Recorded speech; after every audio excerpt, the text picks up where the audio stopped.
Welcome back to Escapement and Watch with Falling Titan, and we have a how-to video of sorts. And I'm just showing you the new Seiko 5 for eye candy while I speak. So there are two schools of thought.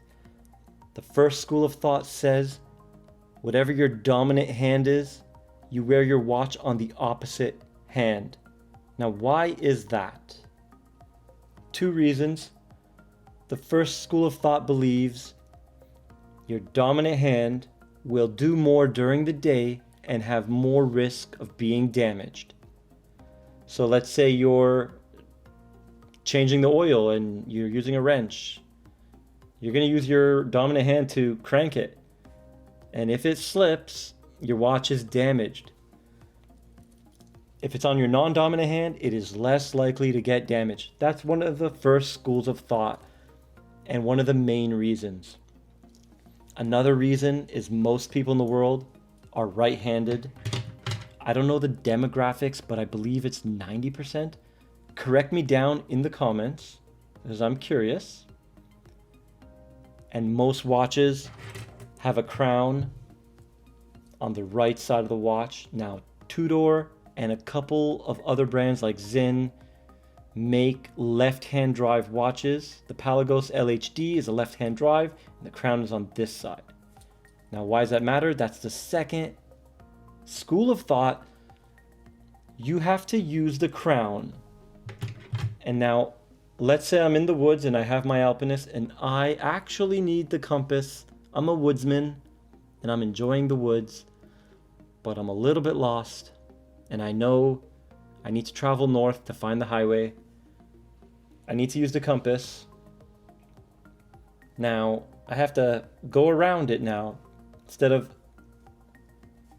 I can't use the crown. I gotta get south in between the hour marker, the hour hand, and the 12 o'clock indice. I gotta put south somewhere around 10 o'clock or 10:30-ish, 10:15. And it's really difficult to use.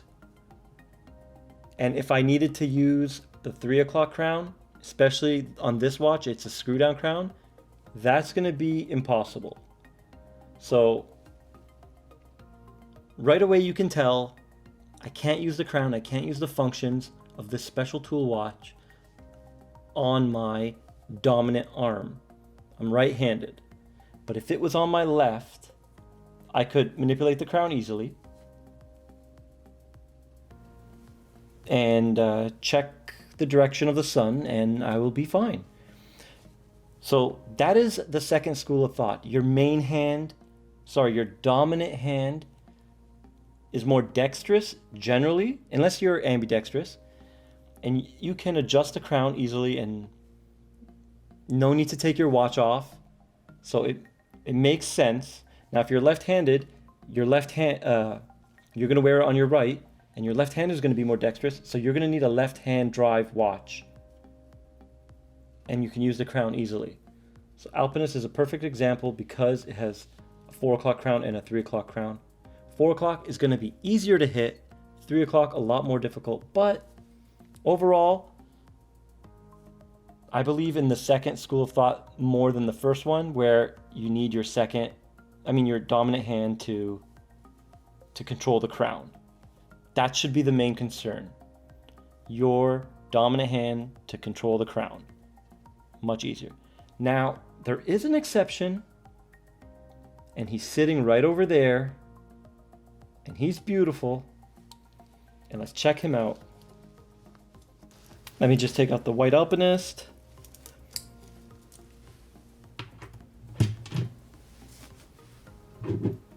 So here we got the 5000 series G-Shock Square.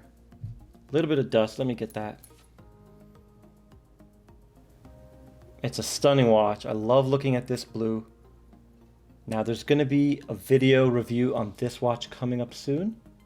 And it is kind of a funny one. We have some candid video. My wife caught me because she filmed me in secrecy.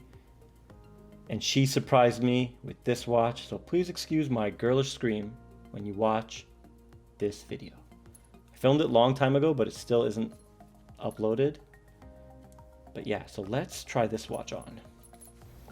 Okay, we got the G-Shock Square 5000 series on. And even though I'm right-handed, I can use my left hand very easily to use all the functions. Oops. Okay, world time. Let's use the stopwatch, And